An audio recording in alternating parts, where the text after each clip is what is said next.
It's always a surprise with what you're going to come up with next, man. Always some crazy shit going on here. If you're listening to the podcast, if you're listening to this on Apple or Spotify, jump on the YouTube and you'll see exactly the graphics that John put up. Always a great time. Oh man. Hey, so tell us what's going on with you, John. How you doing? Yeah. So I put out a short about 30 minutes ago just to let everybody know, but some of the wonderful things that happen on this beautiful, luscious tropical island of Sicily. And one of those happens to be losing power from time to time. Sometimes you lose water, sometimes you lose both. Today I was fortunate enough, we were eating lunch and like all the electricity went off in the house and everything.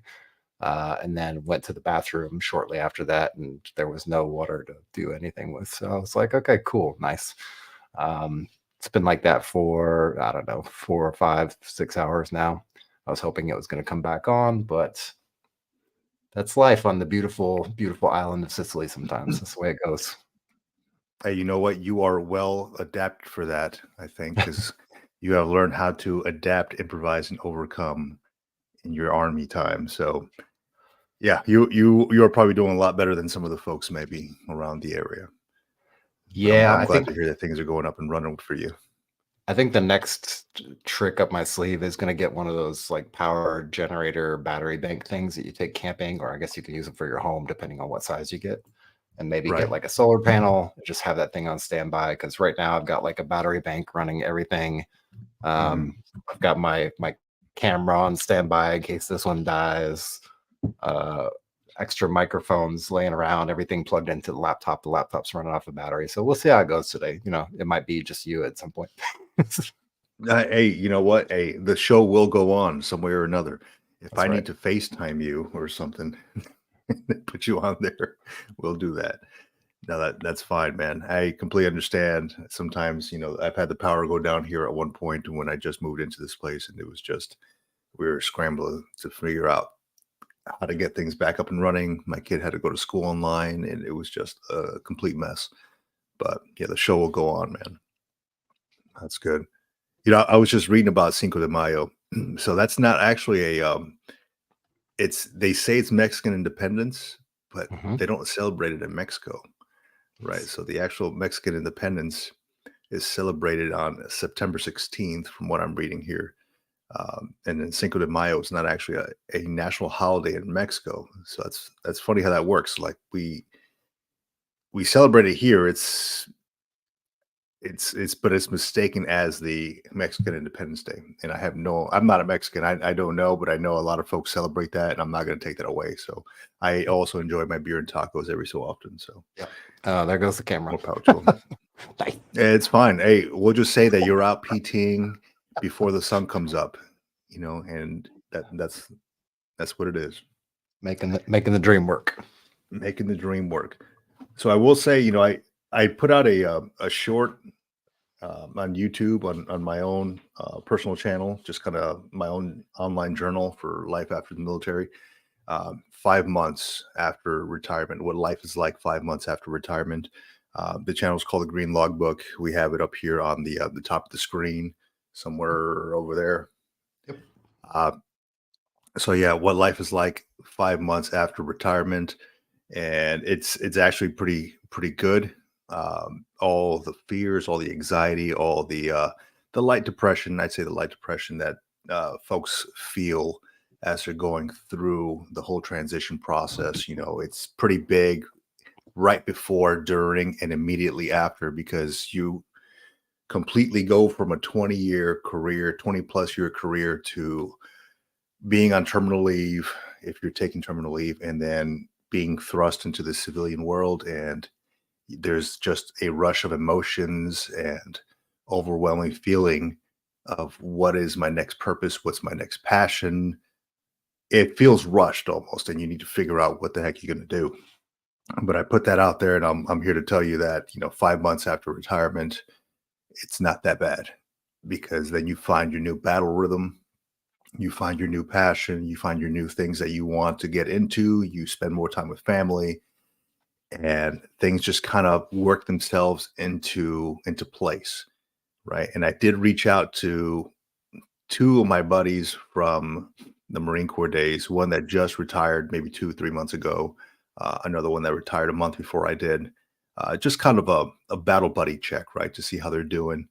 And both of them are are ecstatic about having retired. Both of them are living great lives right now. There's no real pressure on them. They are relieved that they don't have the immense stress going on all the time. Sometimes you have duty. In my video, I talk about duty. I talk about having to take calls in the middle of the night. From things that are happening, chain of command, reporting, etc.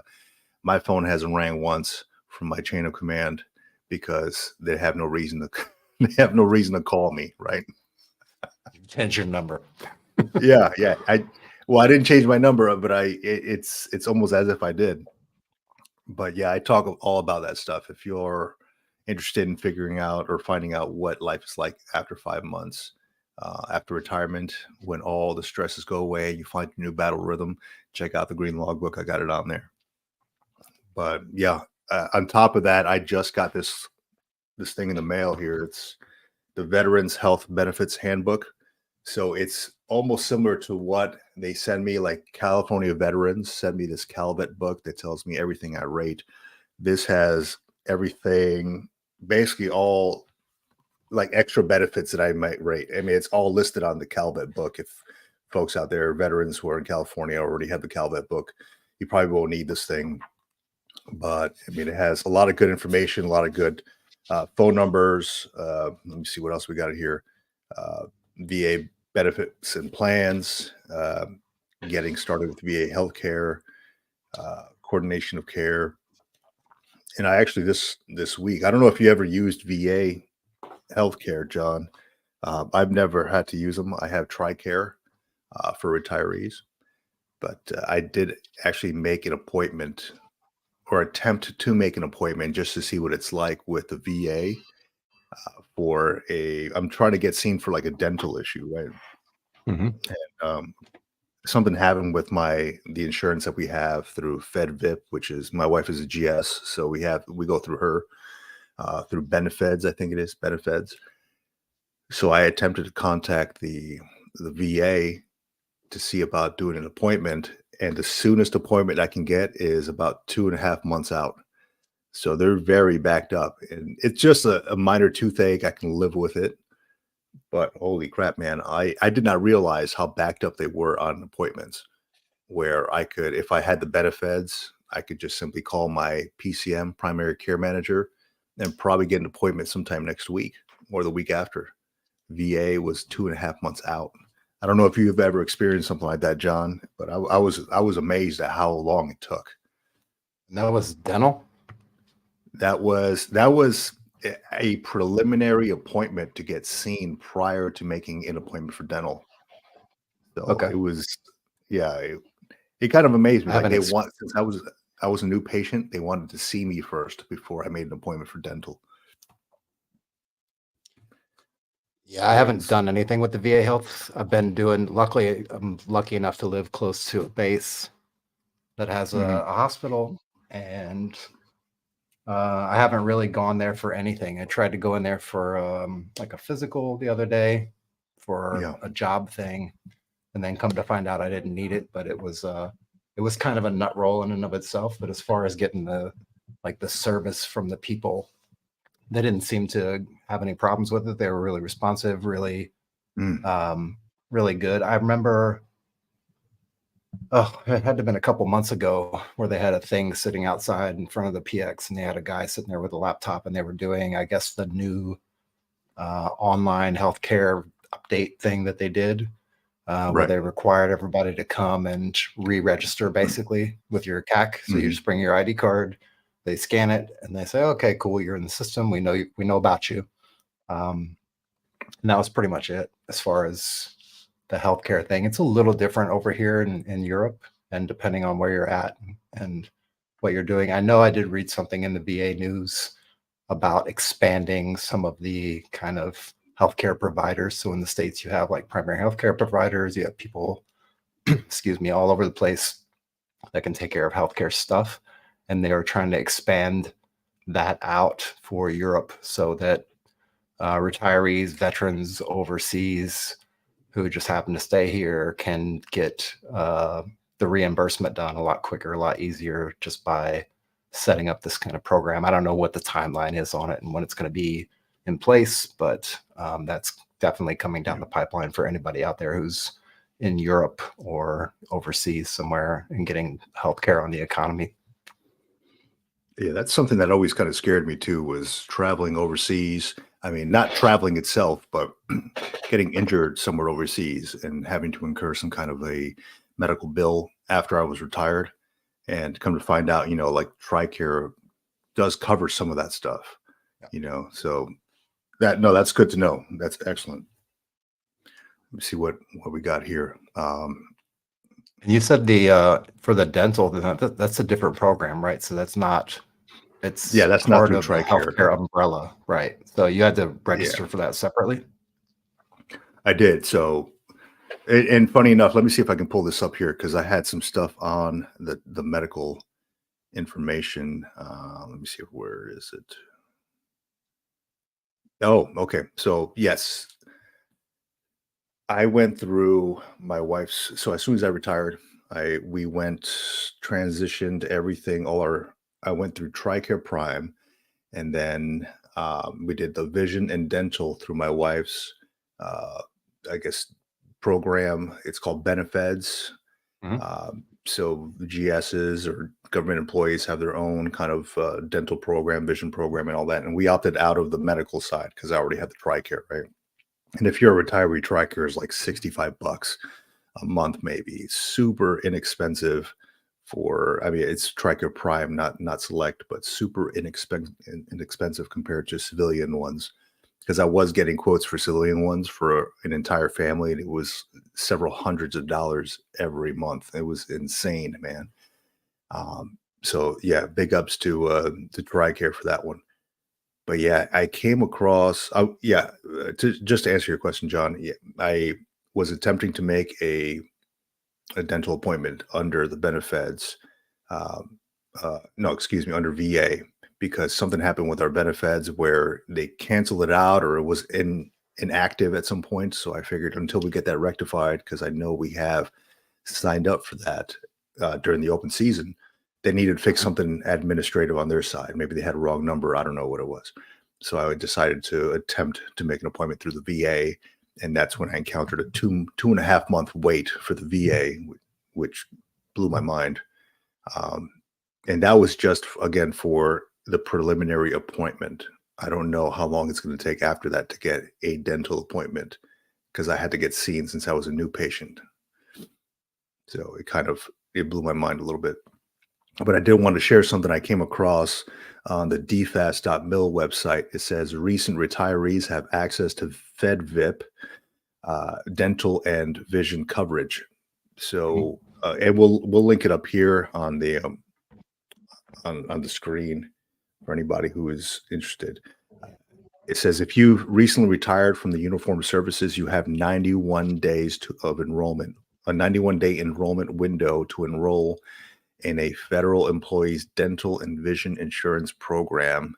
That's FedVIP, uh, dental and or vision. So you can enroll between 31 days prior to your military retirement date and 60 days following.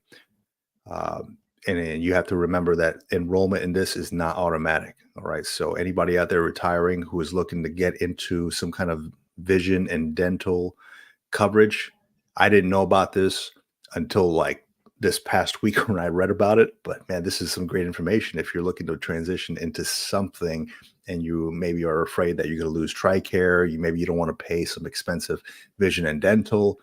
FedVIP is definitely an option. So Let let me me see let if me I can. throw that up on here real quick. I think I got you. I'll put Hold it in the on one comments. sec. Windows.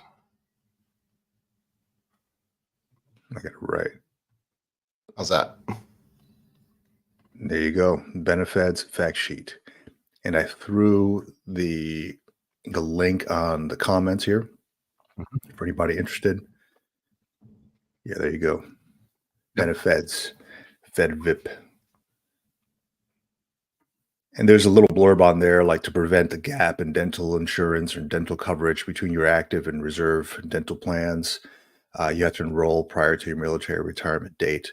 So just be cognizant of that because things creep up. I know we have, out processing and you're doing everything.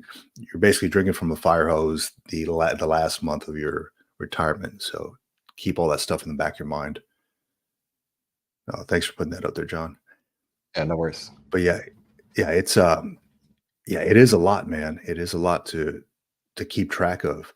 And once you get out, it's like everything's in place. You have that rhythm now. I don't really have to worry about medical, dental, and all that stuff. Just call the PCM, make the appointment. Your kids are still covered. My kids are still covered under the Naval Hospital, since we're Tricare Prime. So they basically have the same PCM that they did when I was active duty, right? On like the same building.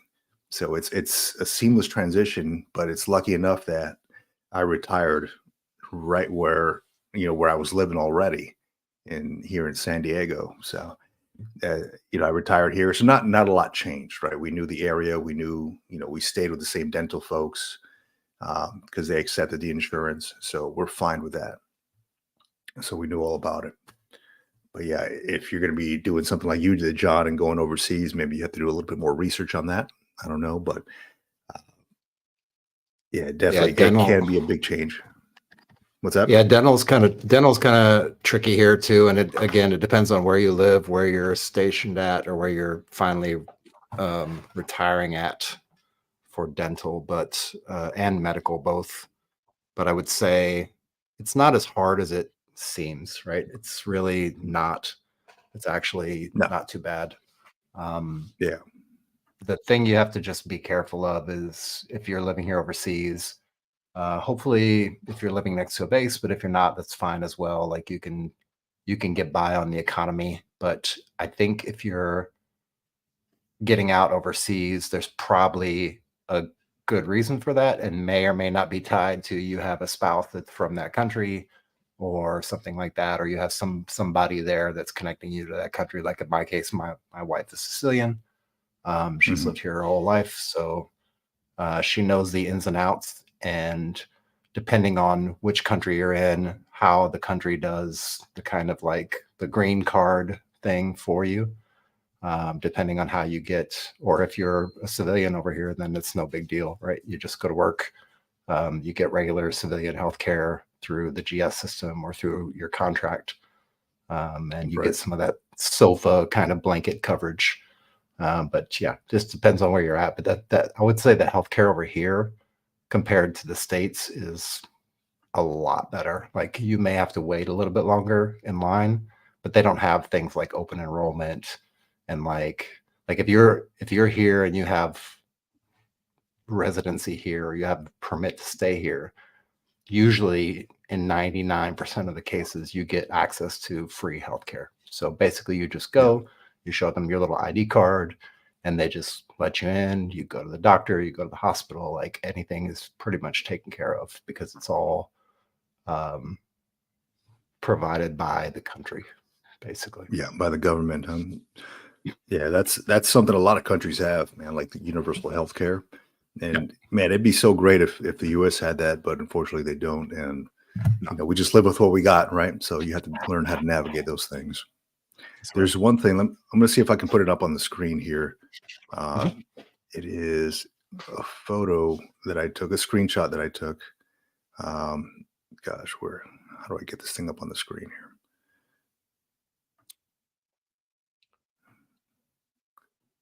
Let me see. While you're doing that, I just want to put out a really quick kind of announcement. For those of you that were here last week and were able to jump on board, we had the CivDiv on. That's probably our number one grossing production of all time so far. For good reason. I mean, he's got a big following. He's got a lot of people behind him, but he's decided to help us get to that however many followers we need, however many people who are subscribed to the channel, so that we can then go to the military influencer conference in the end of September. But if you haven't checked out that episode, I'll go ahead and link it down in the comments. and you can go check it out. It's really, really good. He goes into all the details about VA claims, and we had a really good conversation. And just a really great guy, like super, super nice dude. And he's kind of like lent us his ear, and me and him have been texting back and forth like ideas about the podcast and ideas about the channel, and how to make things better. And he said he's willing to help us out with anything we need as far as that stuff's concerned. So I just want to put that out there and say thanks to him. Big shout out to him. Absolutely. And everybody who's on his channel. A lot of people have came and followed and checked out the channel here. So we want to thank you all for that too as well.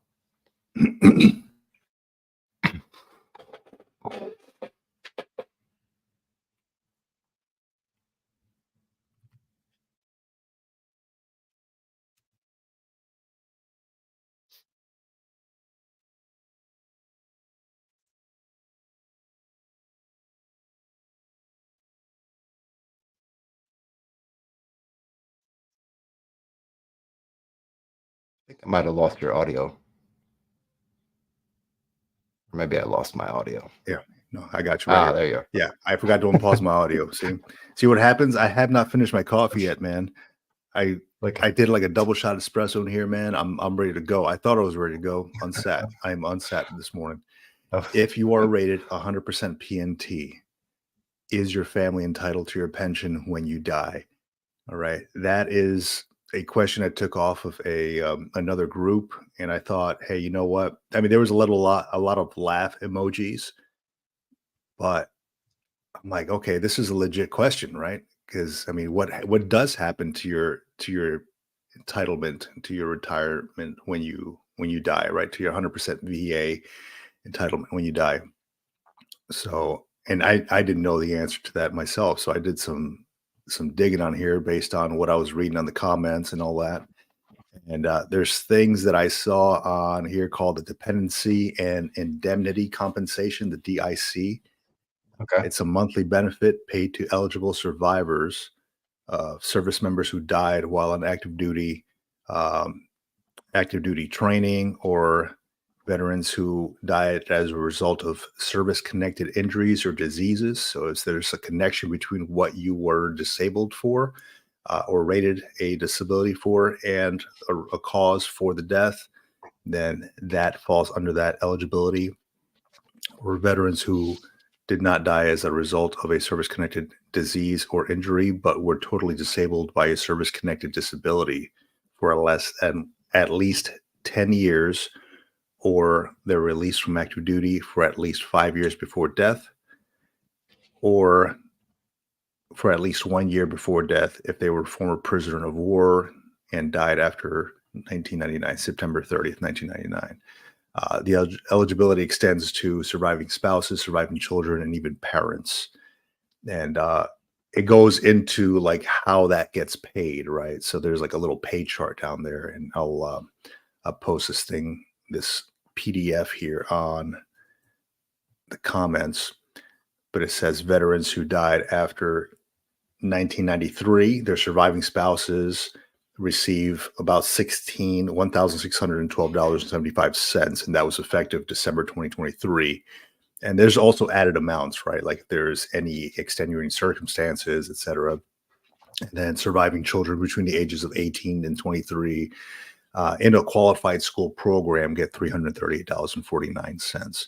So it's not the entire benefit, but it is something of that sort.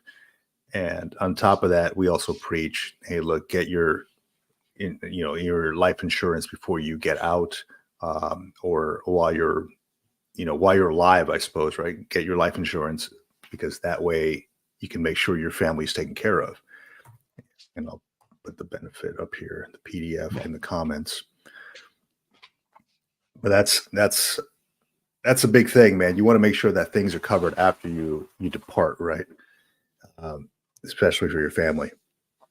And I got to talking, John, and I know I let you know this week. I sent you a text, so I thought it was pretty funny that the gentleman at my job approached me about the podcast, and I thought that was super cool. Like, hey, man, you do the military retirement podcast, right? Like, I seen your stuff on YouTube.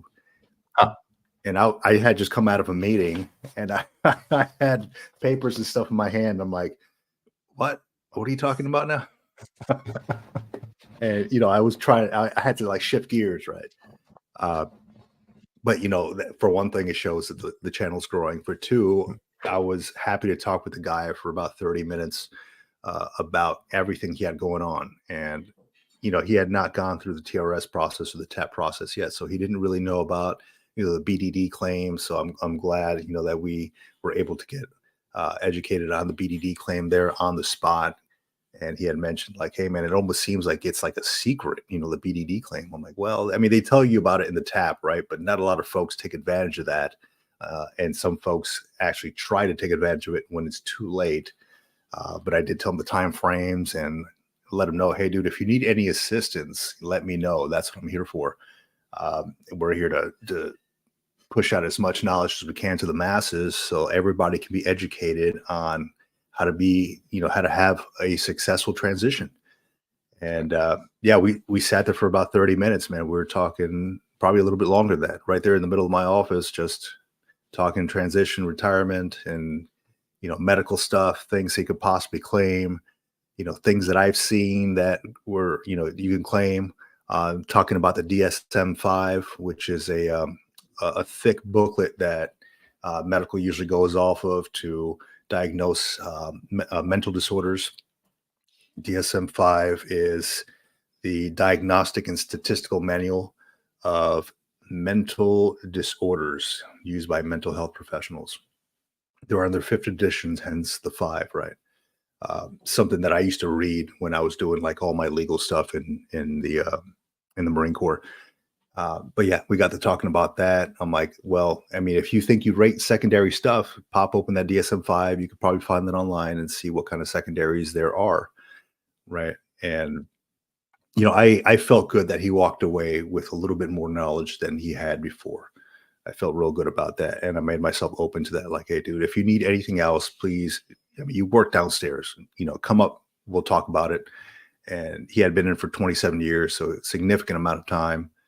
But yeah, always happy to share the information, man. But it was super cool that he came up and he was like, "Hey, dude, military retirement podcast. You're the guy." Like, yeah, I suppose I am. That's hilarious. Super cool.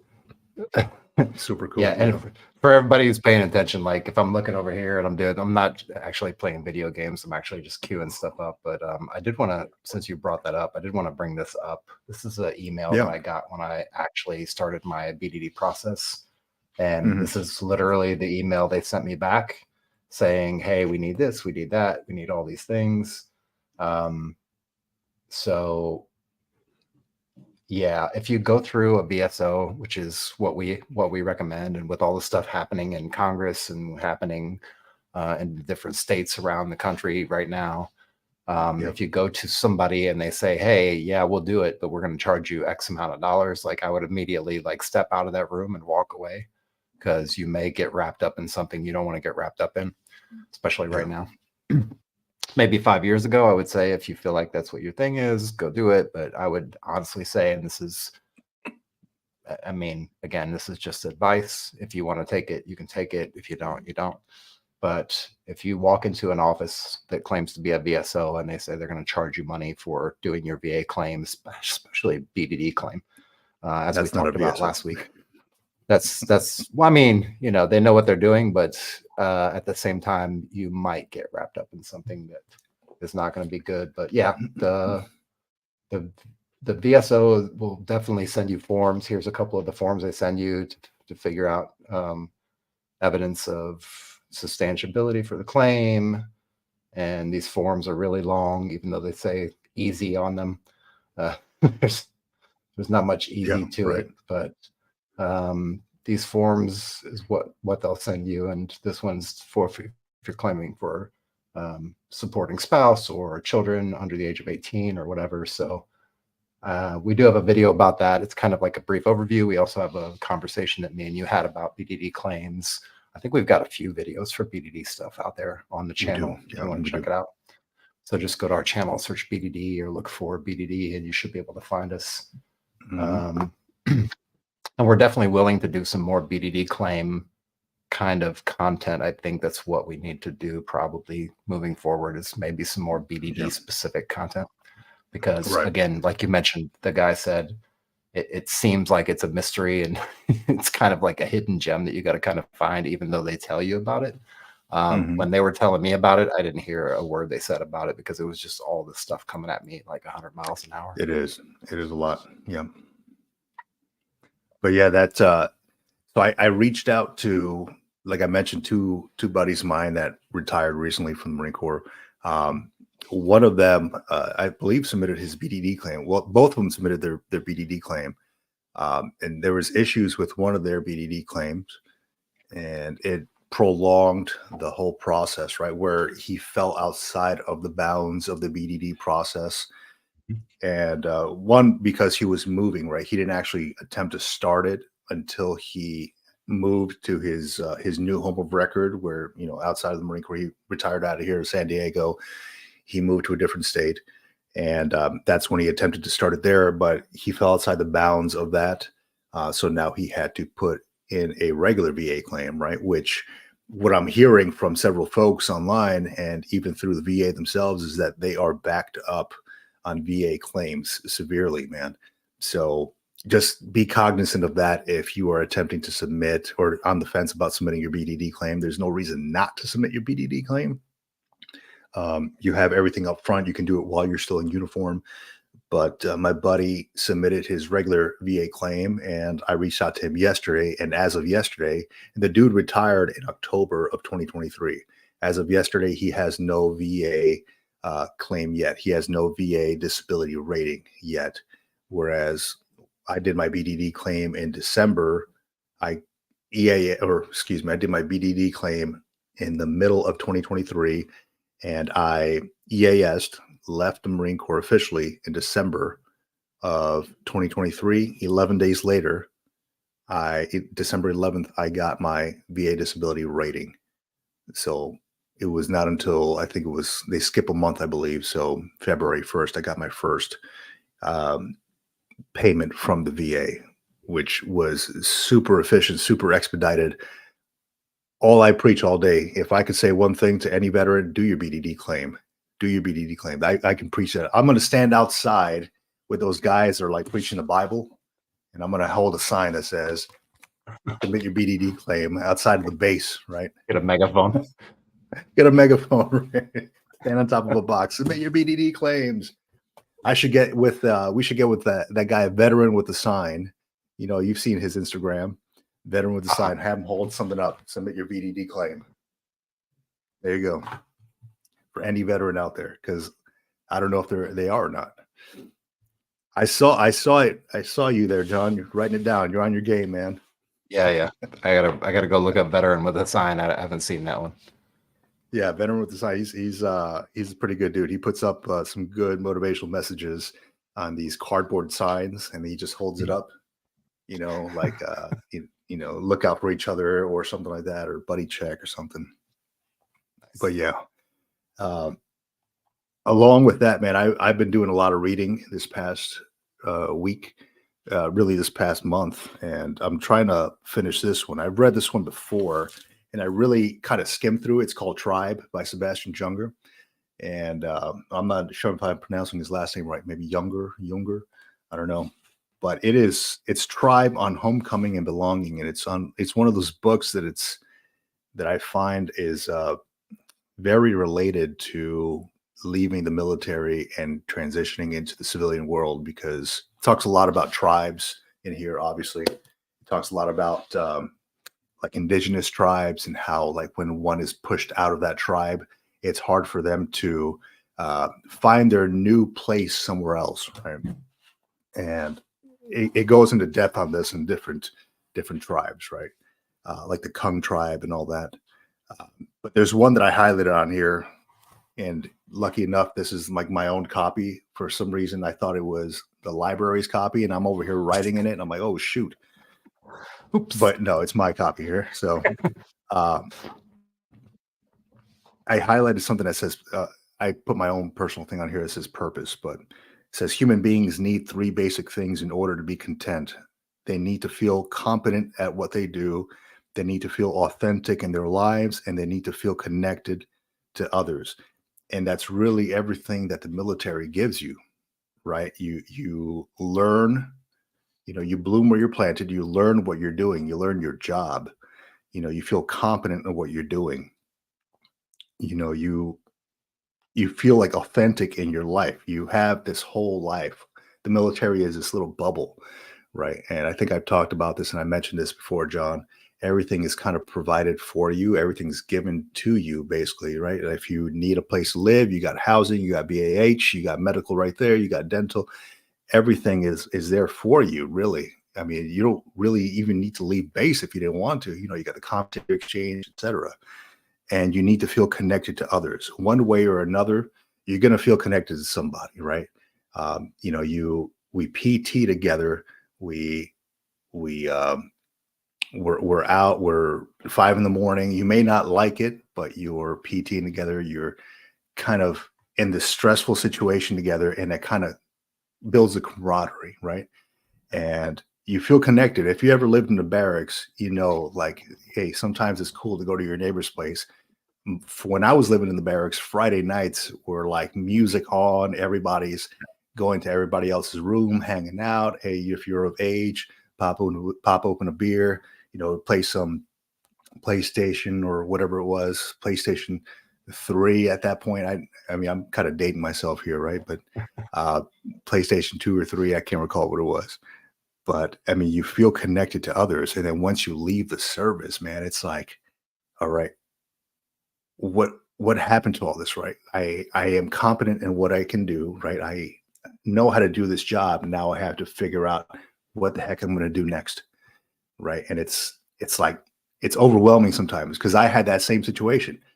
I'm doing something right now that I have never done before in the job, right? I am complete. I did legal work, right? I was like doing investigations, Jagman investigations. I was doing military justice stuff and inspections and stuff, for commands.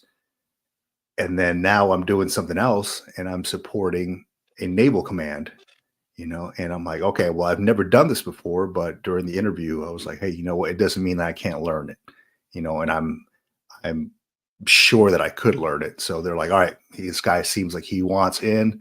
Let's get him in here. And that's how I got the job, surprisingly, right? But I felt competent in doing that legal stuff. I was like, okay, well, I was hesitant about this one. And I was kind of tiptoeing into there, but now I know what the hell I'm doing. So I feel good about that. That's kind of like the de-stressor now, right? Yeah.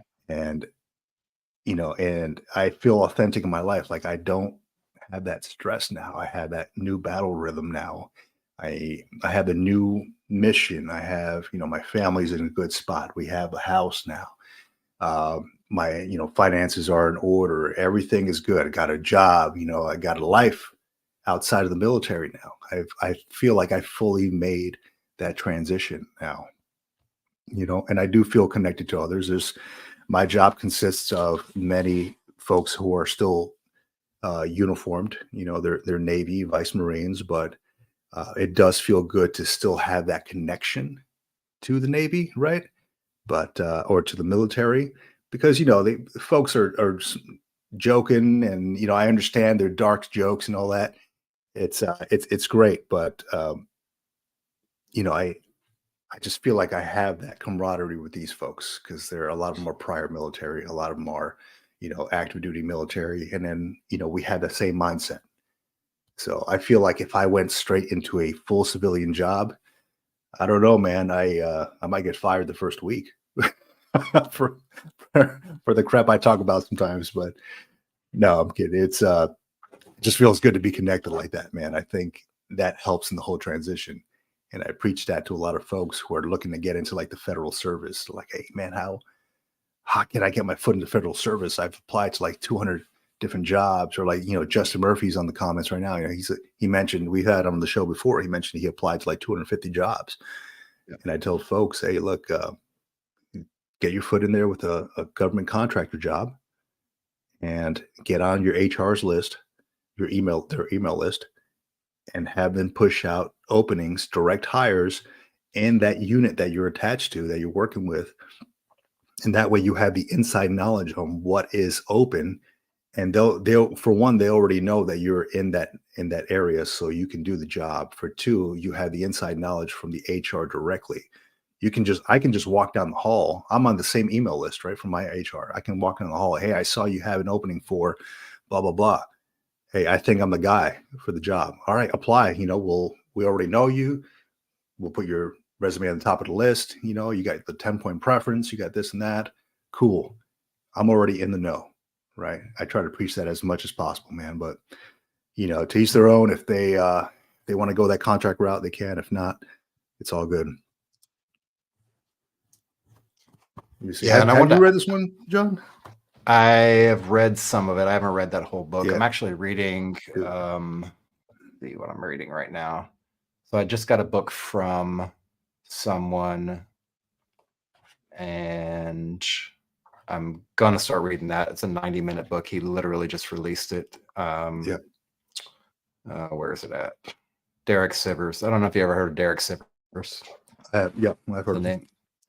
Yeah, so Derek Sivers is getting ready to release a new book, and he's kind of doing like a beta read or a primary, like first view read of the unfinished product. It's basically there, but he's wrapping it up now. But he sent that to me, and so I got this like a 90-minute video that I want to read, or sorry, a 90-minute book that I want to read on audio. Yeah.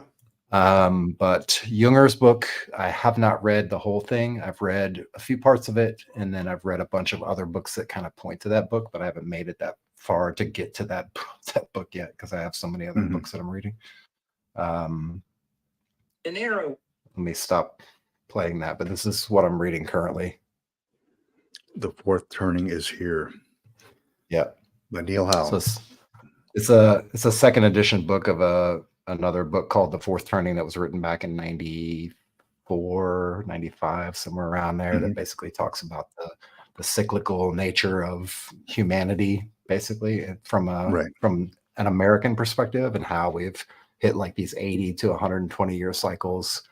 And they just kind of play out the same way over and over and over. Of course, different circumstances, different things happen, but the outcomes of the generations that go through these 20 or 30 year cyclical cycles kind of play out the same. So it's very interesting.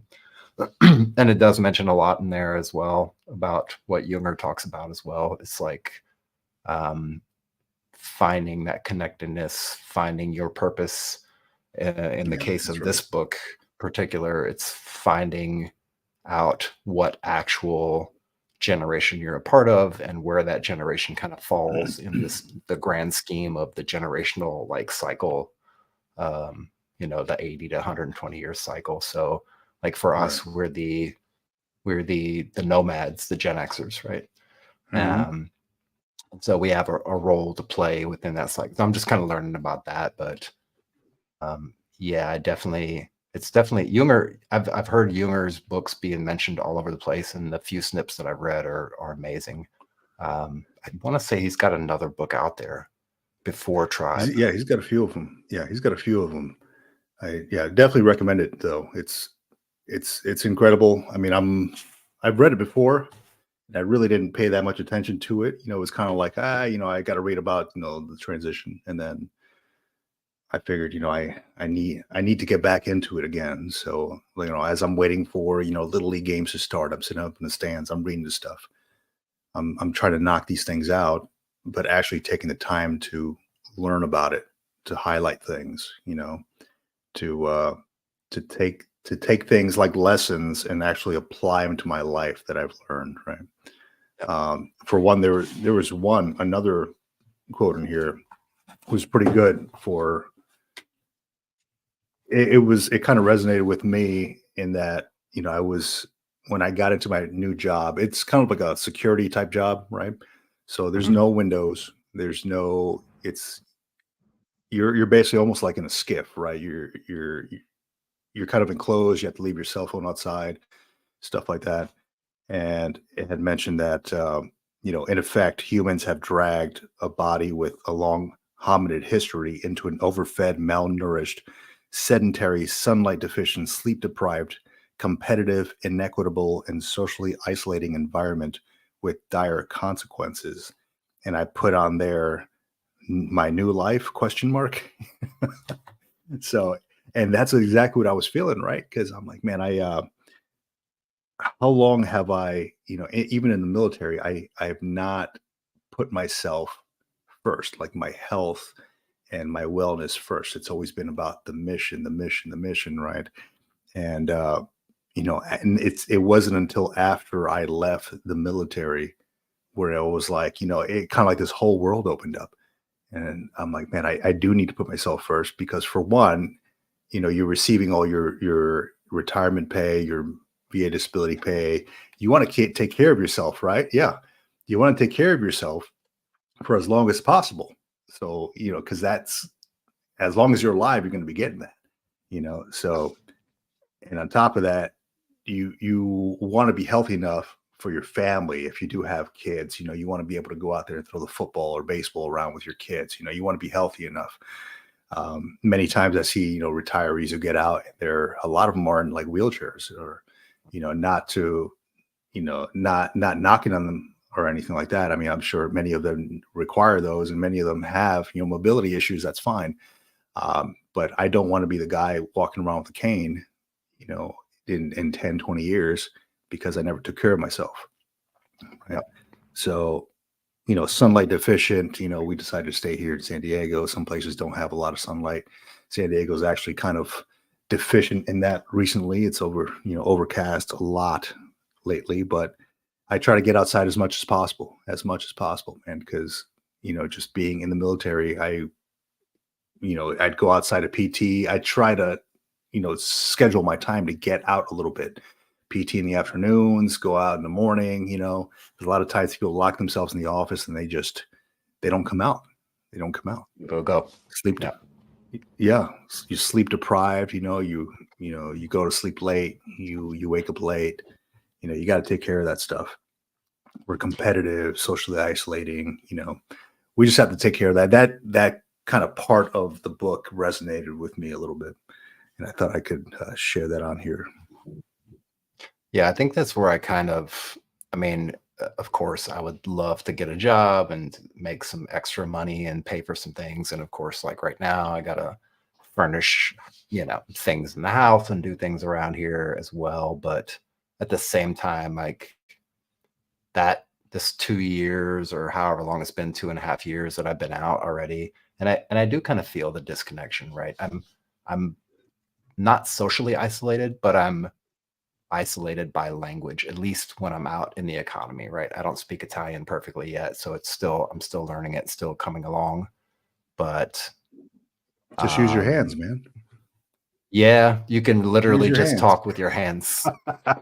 But I do feel when I go on the base and a lot of that kind of doing some volunteer work here and there with different organizations and hanging out with people on the base and enrolling in school recently a couple months ago has really gotten me back into kind of like the social channels, but not in the sense that I'm going to an office and hanging out with the same people every day, 5 days a week for 8 hours a day, right?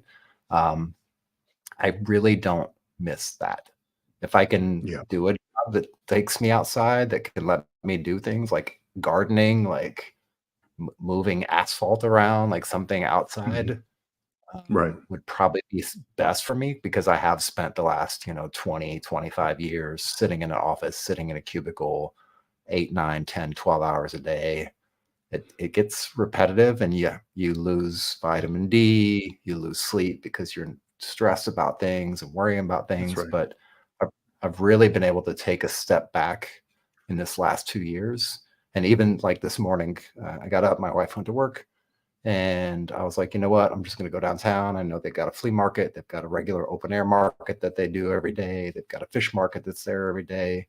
So I just literally just drove down there, hopped off the scooter, parked it, and just did some walking through the flea market. I went down to the boardwalk thing, like where the sea is. I walked down there and hung out there for a little while and took in a lot of sun and like some of the sea air, and just really didn't do anything this morning. Like there was no plan. I was planning to go there to hang out, but you need that time. Like, you need that kind of quiet time, even if it's just to think a little bit. But if you can just go out and do something like that, where you spend time outside, whether it's walking with your spouse, like me and my wife will go down to the sea and walk along the boardwalk there sometimes for a Yeah. couple hours and do nothing. So um, Well, taking well, that that's the step beauty back. of having, of retiring. That's the beauty of, having that freedom, right?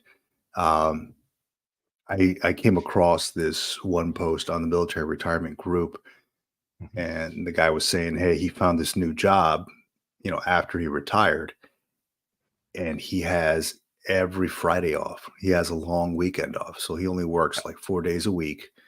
Um, and he says he loves his job, which is a plus, right? So that's incredible, man, to have the long weekends every week and be able to enjoy your time. And on top of that, being able to enjoy what you do. That's incredible. That's to have that freedom of choice after the fact is just so freeing, right? It's like a weight lifted off the shoulder when you're told you need to PCS here, you need to deploy here, you need to do these things because your superior tells you to. Roger that. That's what we do, right? That's how we complete the mission. But now, as you transition out, as you have your own life now, you have the freedom to choose. Maybe I don't want to work there. Maybe I do want to do this. As for me, like I attempt to take every other Friday off because I like Mhm. to have that freedom, right? That long weekend. I don't mind where I work. It's really I enjoy the people there. They're fun to talk to. I'm learning a lot. But on top of that, I also would like to enjoy my time with my family. And it's no longer that I'm not working these long hours anymore like I used to, right? I mean, there's been times where, I'm sure you've done the same thing, John, where, you work until, 6 p.m., 7 p.m. just to Later. get the mission done so you don't have that much going on the next day. Or maybe there's a hot item that needs to go up to, the chain of command and you need to get it done, right? And you can't leave work until it's done. I'm like, I don't really have that, man. I leave at 3:30, right around 3:30. Uh, and I'm home right when my kids get home, right when my wife gets home. Like we see each other. It's not like, hey guys, I can't make it home in time for dinner anymore. You got that freedom, and it feels so good. Feels so good. So here, go ahead, John. Sorry. No, I was going to say, and another thing, I think a lot of people maybe don't realize this, but so we have like the active duty folks, we've got the reservists and the National Guard, and then there's this kind of gray area military member in between called the Active Guard Reserve, or the AGR, which is what I did for 10 years before I Hmm. got out.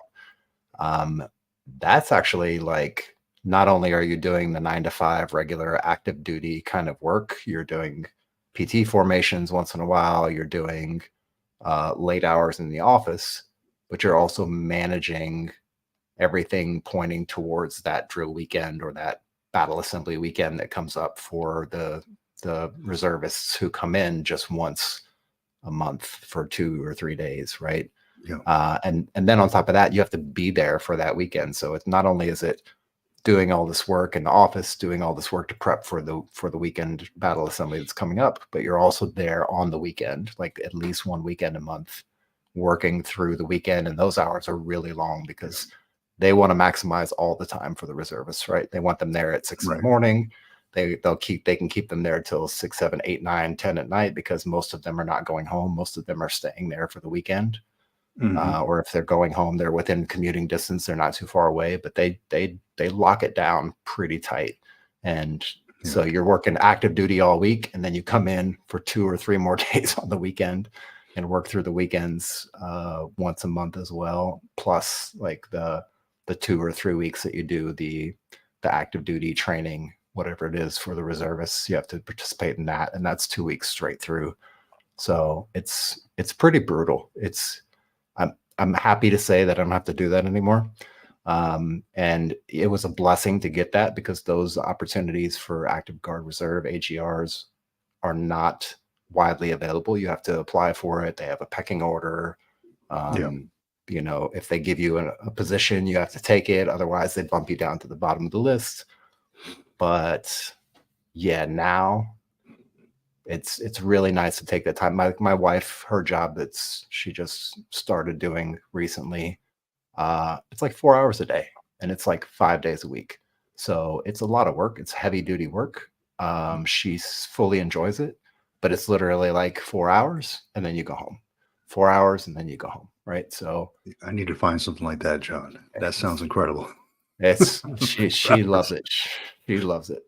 But I think that's actually the right amount of just enough work, right? Just enough hard work, but then not working like 8, 9, 10 hours of the day like that. That for me makes complete sense. I know in the States, it's probably not going to make sense to anybody. And I think that's why a lot of people jump into these civilian jobs, is because they want to continue to have that sense of purpose. They want to continue to have that drive of Right. reaching the next milestone in their career. But That's right. I mean, yeah, it's great, but you got Well, to. I think it's that instability too, because I mean, it's once you get your foot in the civilian world in the GS positions, it's very stable. Yeah. I mean, I've had civilians work for me, and it's like, all right, well, you have to give them evals. I mean, it damn near takes an act of Congress to fire anybody, right? So Yeah. you have to have rehabilitation and this and that. But yeah, it's a good way to kind of transition from the military to civilian. You're still within that realm of, civilian or military folks, should I say? And the stability is impeccable. It's huge, and there's always that upward trend where you can find openings and then move from GS 11 to 12, 12 to 13 over the course of several years. And you can see what the pay is, right? And it goes up every other year, right? And similar to like military, where you get a higher pay every other year or something. So yeah, it's really good. That's something I've been searching for, but I'm like, okay, well, let me finish my time here with this DoD contractor. If it comes to that, if they renew the contract, I'll continue on with them. But it's not like I'm not open to a federal position. I Right. I absolutely am. I want to highlight this quote that I saw on. It was from General Mattis. So I have his book, Call Sign Chaos, right? Mhm. Jim Mattis. I'm a big fan of Jim Mattis. He is an avid reader. Somewhere along the lines, it was like they had to, when he was doing his pack out, they packed like 7,000 books. And so it says, if you haven't read hundreds of books, you are functionally illiterate and you will be incompetent because your personal experiences alone aren't broad enough to sustain you. James Mattis. Right. And that kind of resonated with me a little bit, because I'm like, all right, well, I have not read hundreds of books. I've not read, uh, I mean, I've read many books in my time, but I've not read hundreds. So I talked to my wife about it. I was like, damn, I guess I'm functionally illiterate, just, and that kind of I had so many things I haven't even opened here. I'm like, I got Guns, Germs, and Steel. I got, Excellent Ego book. is the Enemy. Yeah. Ego is the Excellent Enemy, book. Ryan Holiday. So they're all sitting here on my bookshelf. I'm like, I need to crack these things open, good to great, things like that. Yeah. I need to crack these things open and reread some of these things. I just got the one, what is it? Seneca, Mhm. on dying. I think it was. I can't Yep. recall the name of it. I just ordered it on Amazon. But yeah, it's like, man, I really need to get on this game on reading, because I need to expand a little bit. I've read so many during my time, the combatants reading list, and I read so many like military, centered books. And I'm like, all right, I need to get outside of that a little bit and read something else. I don't know if you I subscribe to Masterclass, Masterclass, Yep. yeah, it's a kind of like an app where they bring on like professionals and they're experts in the area, and they talk a lot about how they got there, success stories and steps. They had like Chris Voss on interrogation. That's what got me into that. I saw it on an airplane, and I'm like, man, this guy knows a lot about FBI interrogations, and he built um, this whole company on it. Where he talks to businesses and he tells them how to not just interrogate, but to negotiate. He was a FBI negotiator, should I say. And then I signed up for the master class. Then I started watching the Neil deGrasse Tyson one. And he had mentioned that he was in an interview when he was talking with the interviewer. And they asked him, what kind of books do you read? Or what are you reading right now? And he had mentioned several books that don't even pertain to what he does. And they're like, why do you read that? Why aren't you reading something like physics or science related? He's like, well, I need to know how things work in the world, because I can't just stay within a niche. I need to figure out how other people think, what other people are doing, in order to expand my expertise. And that makes so much sense, right? Like, I was only reading military, like, military centered books. And I'm like, man, I need to expand my stuff, man. I need to get outside of this realm and look into something else. Speaking of looking into something else, I sent you a link in the private chat. I got you. was going to see if I got you, buddy. pull that up, because I can't got you. pull it up for whatever reason. I think I got to be on the VPN to get to it, because maybe it's blocked here in Italy. But I definitely wanted to bring this link up, and then I've got another one that I'll pull up on my side as well. But for those who are in the Georgia area, so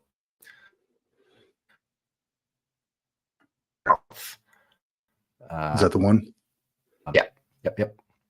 So I ran across this place when I was stationed in Atlanta. I drove down there. They have this kind of like big building, and inside the building, they've got things like industrial trade, and they teach CDL licenses, and they also do small business and entrepreneur stuff as well. So they do a ton of things. It's down at Warner Robins, if you know where that's at in Georgia.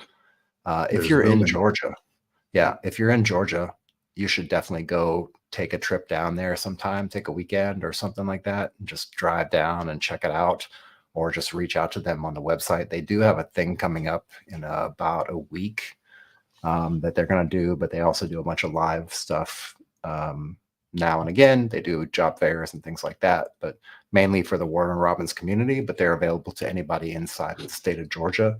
And I think even outside of the state of Georgia as well, because they do some virtual stuff. I'm trying to see if I can get some of the folks from the Vector to come on here to the podcast, or maybe on a live on a Sunday, and talk about what they do, because they've got some very interesting, like, it's the only place in the country that does what they do, essentially. And they offer all kinds of trade, all kinds of, as you see, commercial construction technicians, air conditioner technicians, industrial systems maintenance. So they've got everything, really. And they do a lot of it on site, because they have the facilities built out to be able to do that stuff, right? Even if you want to get into computer networking and stuff like that, they have Cisco and like Network Academy set up. So they've got a ton of stuff, and they've got a really good staff when it comes to entrepreneurship. If you're trying to be an entrepreneur, you want to start a business, you want to start a franchise, like, they do one-on-one conversations with you. Not to say that any other organization isn't doing those kind of things, but they've got a building, and they've got the tools and equipment and stuff on site where you can literally go there and learn how to weld or whatever in the building on site. And I'm sure it's covered by, the VA. If you're rated at a certain rating for the VA, then I'm sure it's covered through that. If you're active duty, you should be able to get there. They have a skill bridge, I see there, Vector Skill Bridge. So they're on the Skill Bridge program as well. And a really good resource. I'm trying to get a hold of them again. I haven't reached out to them for a couple of years, but I'm going to see if I can get one or two of them on here so we can talk about their stuff. So I just want to put that out as a resource if nobody's ever seen it or heard of it. They do a ton of stuff in the state of Georgia, and they've got lots and lots and lots of resources. And Warner Robins is a pretty cool base if you haven't been there. So they've got some neat stuff at Warner Robins Air Force Base as well. Yeah, no, that's awesome, man. I had no idea that existed. That's awesome for anybody in that area, especially. It seems like a one-stop shop, right? You get all these different things. Like, I saw like air conditioning on there. What else is on here? Let me see. Basic shield, Welding.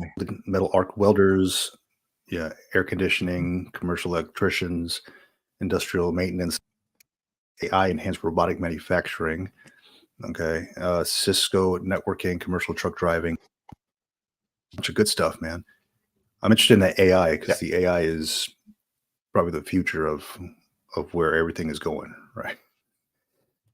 So Certainly that's is the cool, man. future of That's where everything's awesome. going. It is. It is. Well, I mean, like cyber warfare and everything else. Like, God, I don't know. I mean, Facebook and everything is becoming AI recently. It's hard to keep up. So there's only one way to keep up is to educate yourself, and that's all it is. That's all it is. Let me see what else we got here. This camera My work. notes. Yeah. Yeah, I do have power back, so the power gods have blessed us with AC Oh, power. excellent. Good. I I did want to share one digging, thing. oh no, go ahead. Yeah, go ahead. Okay. No, go ahead. No, I wanted to share this VA announcement that I saw on their website. It's VA announces a new program to help more than 40,000 veterans stay in their homes. All right. So it looks like on May 31st, it hasn't happened yet, but they're pushing this thing out now. The VA is going to launch a new program. It's called VASP. It's the Veterans Affairs Servicing Purchase program. It's going to help. They say about 40,000 veterans experience severe financial hardships to avoid foreclosure in their homes. Right. So through the VASP, the VA purchases the actual defaulted VA loans from mortgage servicers, and they modify the loans. They place them in a VA-owned portfolio as direct loans, and it allows the VA to work directly with the veteran themselves to adjust their loans and their monthly payments with an end result of keeping their home. Okay, so the VASP program is major because it provides you a fixed 2.5% interest rate, which is way better than anything out there right now. Yep.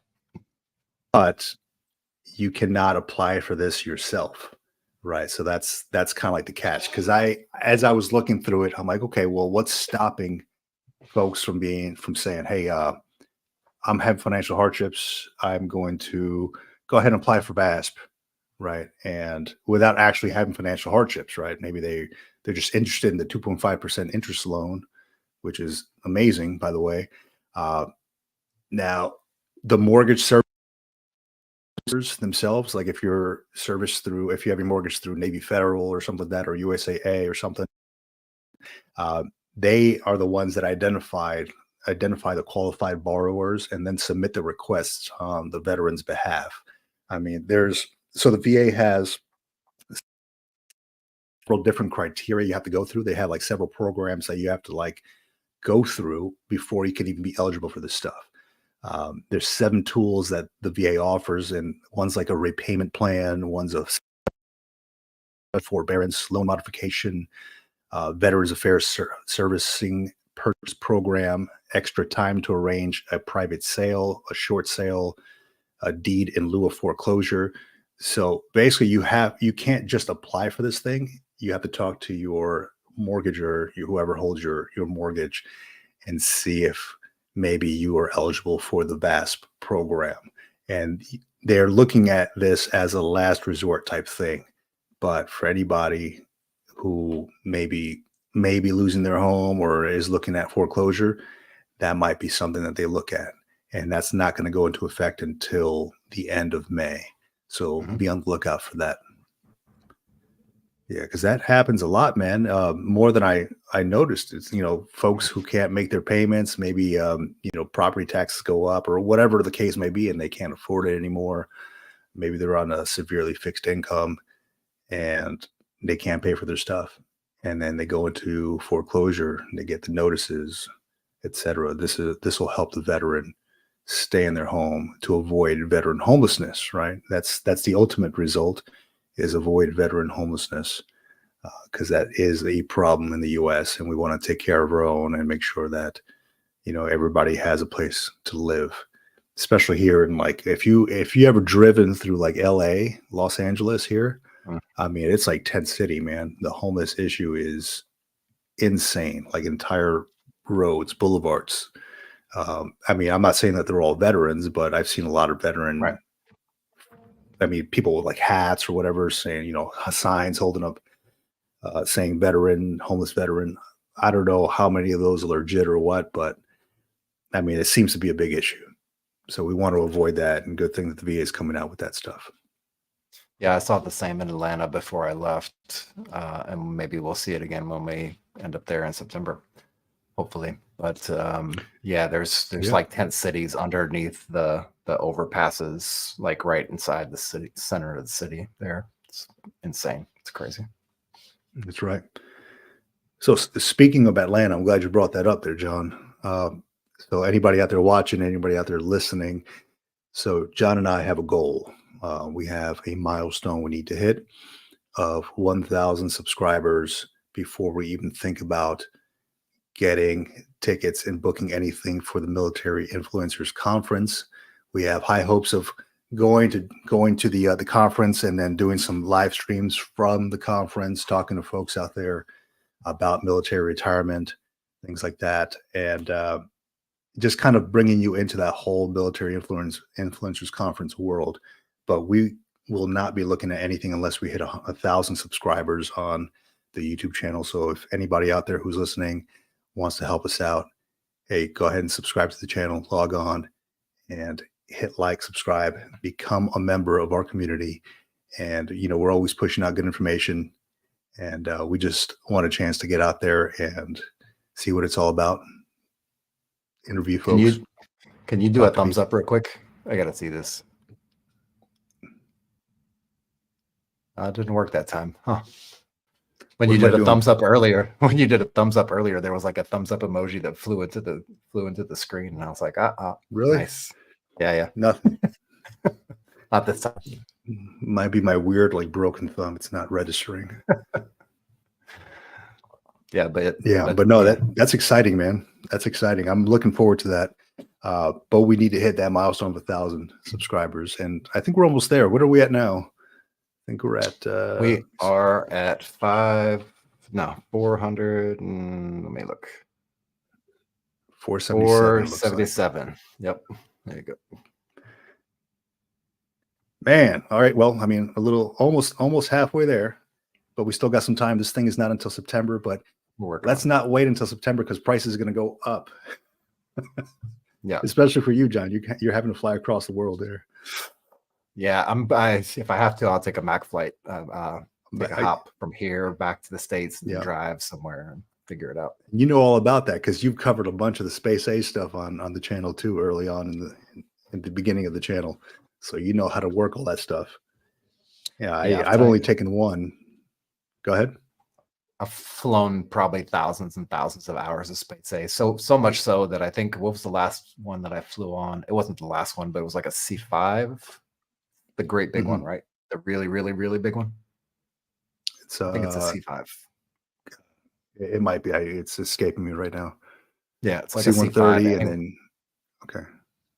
So you have to actually you have to go upstairs, and like the nose cone is the nose cone that actually like opens all the way up, I think. And then they can drive vehicles all the way through, but you have to like go up to the top of the stairs, and it's like, I don't know, 3 or 4 flights of stairs to get to the top. It's ridiculously high. So getting on that plane, and they were like, hey, you want to come sit in the cockpit like when we take off? And blah, blah, blah. I was like, yeah, absolutely. That's cool. So that was pretty exciting. I think I might have a little hidden video of inside the cockpit footage somewhere on my phone. I have to dig it up, find it. But that's Space awesome, A is, man. I love Space A, but a lot of people hate it. They don't like the uncertainty of it. They don't like the waiting around. They've changed the scheduling a lot now, so you have to like go and hunt down the schedules. It's not like they put them on Facebook anymore, but I like Space A. Space A is cool.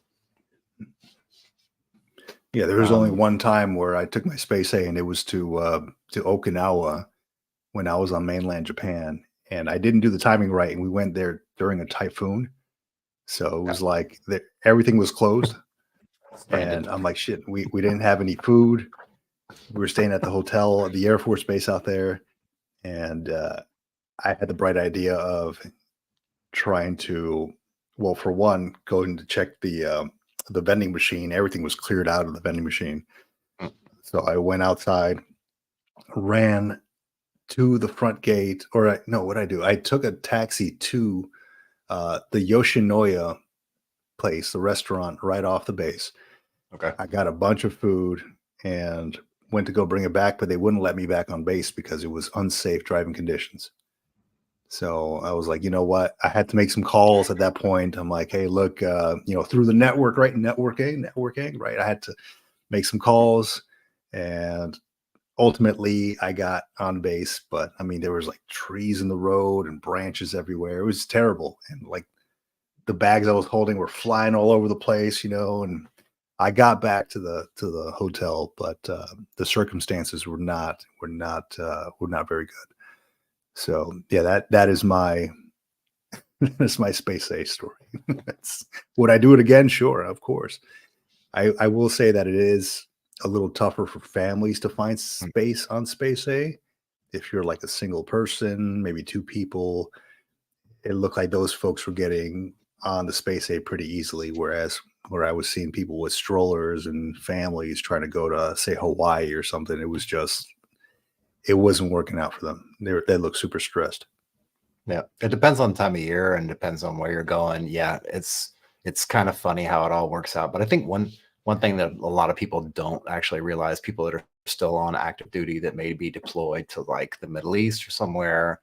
I've taken a Mm. lot of space safe flights to get back and forth from like Baghdad to like other places, and hitched rides on different various aircraft and helicopters through Yeah. a semi kind of space A thing, especially going back on like R&R leave. Like you can catch Hmm. a hop back, or commercial, depends. But yeah, that's essentially space A as well, right? If it's an airplane, if it's a helicopter, that's usually like tapping on a warrant officer's shoulder and saying, "Hey, I know you're going to go to Balad like this week. Is it possible that I can get on the manifest to get on your bird and hitch a ride to Balad from Baghdad?" But Hey, you know what? That's why we preach networking all the time. that's right. That's it. It works You'd in be, and out of uniform. yeah, yeah. You'd be surprised what happens when you ask. Sometimes you get yeses, and sometimes they just tell you to piss off. But um, Yeah, I it's do all want good, man. It's all good. I do want to bring this up real quick, because we were talking about the military influencers conference, and through Mhm. one of our part, I guess I'll call it our partner. We actually do, by the way, have a live interview with them in about a week, I think 10 days or something like that. So, Wreaths Awesome. Across America, where we have the channel basically broadcast live on their radio station on Wednesday evenings. Through one of their emails, they sent a link to this thing called Parade Deck. I'd never heard of it before. I don't know if you've ever heard of it before, I have, but yeah. supposedly it's the kind of the hub for all the military influencers out there who are doing Mhm. stuff online. And so we went ahead and got a page set up on here. If you want to check it out, it's got all our socials in there. We've already been verified and all that lovely stuff. And what they do is they actually highlight like some of the podcasts. They'll highlight them once a week. So you may or may not see our podcast come up through there. But we we are scheduled to, um, once we get to the Military Influencers Conference, link up with these guys at Parade Deck, guys and girls, and we are going to be on stage at some point doing some like a short interview. They'll interview us about our podcast, and we can talk a little bit about what we do and something like that. So be prepared for that. Yeah. But step one, we need to make our way out there first. Right. Step one. I'm setting up appointments already as if we're already there. So that's Hey, no, hey, that's good. It's gonna happen one way or another, man. yeah, But it's just a matter of getting everybody involved. That's all good. yeah. No, that's exciting, man. Parade Deck. I have seen that before. It is a hub. It looks like a ton of different military podcasts and military related shows and podcasts.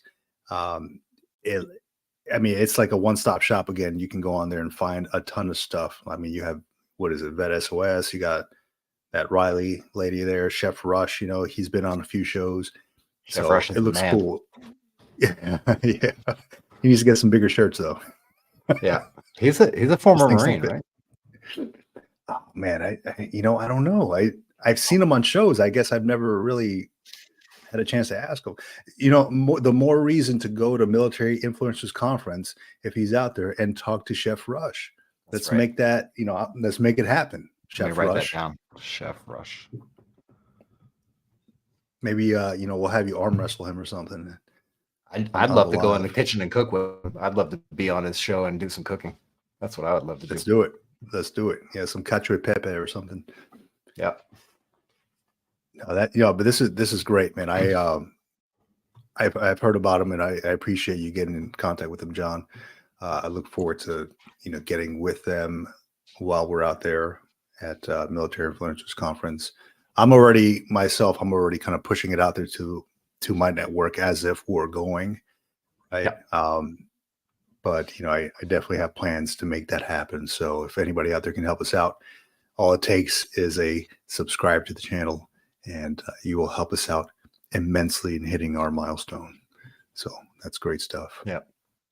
And if you've made it this far in the live, or if you're watching this after the fact or listen to it after the fact, drop in the comments like who should we go connect with? Like once we get to the Military Influencers Conference, who should we connect with? Who are some influencers out there that you are already aware of that we may or may not be aware of that we should go find and hunt down and like corner them and just like stick a microphone in their face and have a little quick interview with? Who do we need to go? Who do we need to hunt down and Yeah. find and get on the show? Because we will down. make it happen.